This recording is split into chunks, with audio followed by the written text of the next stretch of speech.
What's happening, my beautiful people? My name is Mike, and today, my friends, we're talking about the top 5 skill moves that you should learn and put into motion if you're trying to be excelente at FIFA 18. And before you get in the comments talking about it's just the demo, I've played the complete title against pro players, YouTubers. I was at the EA Capture event. These 5 skill moves, I can guarantee, I can assure you it's worth your time to learn them, start to utilize them, become the skill move. If you'd like more tips and tutorials, make sure to drop a thumbs up. The more you support these videos, the quicker I bring them out. And I'm working on a defensive tutorial. I've seen those in the comments. I listen to you. I am working on getting the clips ready, possibly by the end of the weekend. You see, I got the FUT Champs joint on today. Very proud to be able to have reached a regional last year, and we're gonna do more of the same in this year's installment. Expect the double uploads to continue, especially as we have the launch of FIFA 18. Just before we get into the clips, if you do need cheap codes or cheap games, remember you get that one-time transfer every year. Move those FIFA points over. Head on over to g2a.com, use Dirty at checkout, get the extra benefits.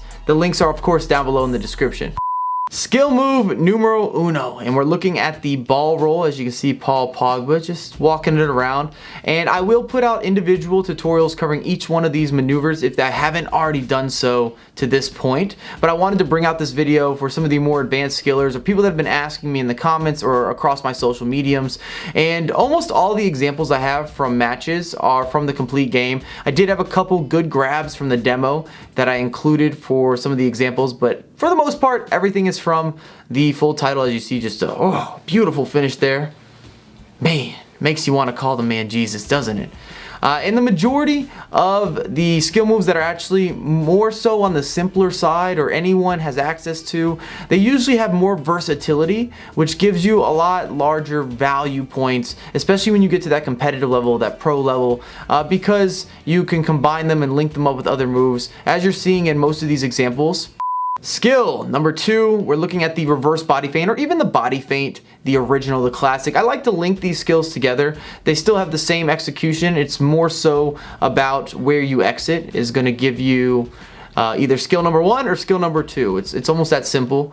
And you see, we just got Pogba in here, making sure that he understands how it all flows, that you're able to do this instinctively. That's something that I always want to stress. If you're learning skills, you must master every single direction in order to be able to really implement that skill move and get a lot more creative in your gameplay. As you see, a beautiful through ball. And I really enjoyed using Brazil as my head-to-head squad. A lot of good movement up top. Very attacking. Of course, the skill moves were crispy. And in the majority of the examples you're going to see in this video, I combine a lot of the skills that I'm talking about, which kind of shows you how everything flows together. A bit of a FIFA 17 goal here as Royce is on the end of a pass across from Aubameyang. I would not expect to see nearly as much of this in FIFA 18 just because the defense is so much harder.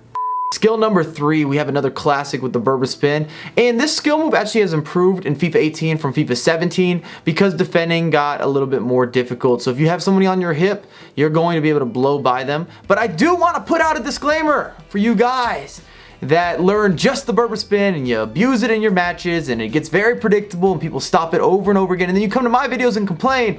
That's not my fault. You have to mix in this skill. You have to be able to incorporate it with other skills, other dribbling techniques, stopping and going, and you gotta keep your opponent guessing. You cannot just run down the sideline and do a Verbis Pin 5 times in one match at the Division 1 level, at the FUT Champs level, and expect that to work. You're better than that. And you know you're better than that, but you love to come and blame it on me or blame it on somebody else who put together a tutorial. Trust me, the move is good money. You just have to mix it up. You can only get away with maybe 1 to 2 Verbis Pins per match from my experience. Skill number 4, it's going to get a little more complicated. I've linked together the Cruyff turn, the fake shot, and then also the new fake shot variation, which I've done a tutorial on both the Cruyff turn and the new fake shot. I call it a tactical fake shot, so if you need to see those, I'm going to put them down below in the comments and in the description. Please watch those videos. They will both be very good skills that you want to incorporate into your build-up, your attack, the final third. You need some additional creativity. Everyone needs some additional creativity. And both of those skills I like a lot. I can see them being used at the pro level quite frequently, and that's always a good sign for skill moves. But I put them all into one package just because I didn't want to separate them and try to figure out, well, is this move really that much better than this other skill, or is this skill better than that? I'm not sure. And they all have very similar, if not identical, execution. And I also put the scoop turn in this category because the scoop turn is basically a variation of the fake shot for 4-star and 5-star skillers. Remember, you need to be stationary if you're a 4-star skiller, or if you're a 5-star skiller, you can do it kind of on the move while you're moving and grooving on the pitch. But there's a lot of value in understanding these variations and making sure that you understand which scenario calls for which type of skill. And that's always going to be the reoccurring theme, is being able to pick out the right pass, the right shot, the right skill move at the correct time in order to keep your opponent guessing. As you see, just a nice little drop off there. Aubameyang, right place, right time. He's going to be a dangerous striker, my friends. In a game where most players received pace reduction, that was not the case for Aubameyang. And you're going to notice in FIFA 18, once you're beat, if you don't have a blazing fast defender, he's not going to recover. This is going to be a year where people do get smoked. They're going to get left for dust. It reminds me of FIFA 15 in some situations and some of the circumstances and scenarios. And for me, that's a positive memory because that was our final year of really having the body feint and the drag back and being able to use these moves to the best of their ability. If you were good at them, then the world was yours in terms of potential. You were not limited to what you could do on the pitch. When you could do it. None of the above. You had everything as your access point. People could even anticipate that there might be a skill move coming, but if you read the game well, it wasn't an issue. You could bait them. And I've showed a lot of examples here because these are a bunch of different types of variations of the fake shots and the scoop turns. I like that EA has done a really good job, in my opinion, adding in a few new skills and just making some of the old skills, the classics, a lot more valuable, kind of bringing them back. We have the revamp in FIFA 18. Saluted, Dybala. Lastly, we have the drag back, and I realize if you're reading up top it says drag back while standing for execution. In FIFA 18, that's actually not true. You're able to do the drag back out of a sprint, you can do it while you're moving, and it's much more responsive, which makes it more reactive. When you see somebody reach, then you're more than welcome to teach, as you're going to see here actually. The first example, Modric, 1, 2, 90th minute, bang bang. That's how you win a game. That is just beautiful. And you're going to see the drag back incorporated with so many different skills this year because anyone can do it. And it's just such a tricky skill. It has so much value because you can go forward, you can go side to side, you can go back.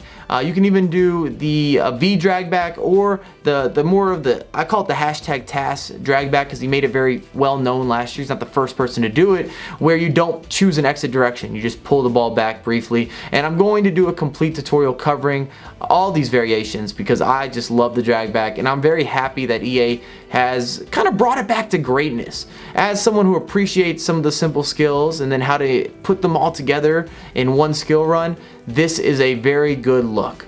Thanks again for watching. Remember, if you want more tutorials, please drop a thumbs up. It is free to subscribe. Welcome to the channel. This is where you're going to get all your good information regarding FIFA 18 and the ultimate guide in terms of if you want to trade, you want to build good squads, of course, the help with the skill moves and the defense and the attacking tips. I got all the above. I'm working hard for you guys, and I will do a live Road to Glory stream at the beginning of the year that will also be presented on YouTube, but if you want to see it live, that'll be on my Twitch. And I have a lot more content coming for you ASAP. I appreciate all the support, my friends. Focused on my body goal, trying to be an honest soul. Work hard till I'm tired.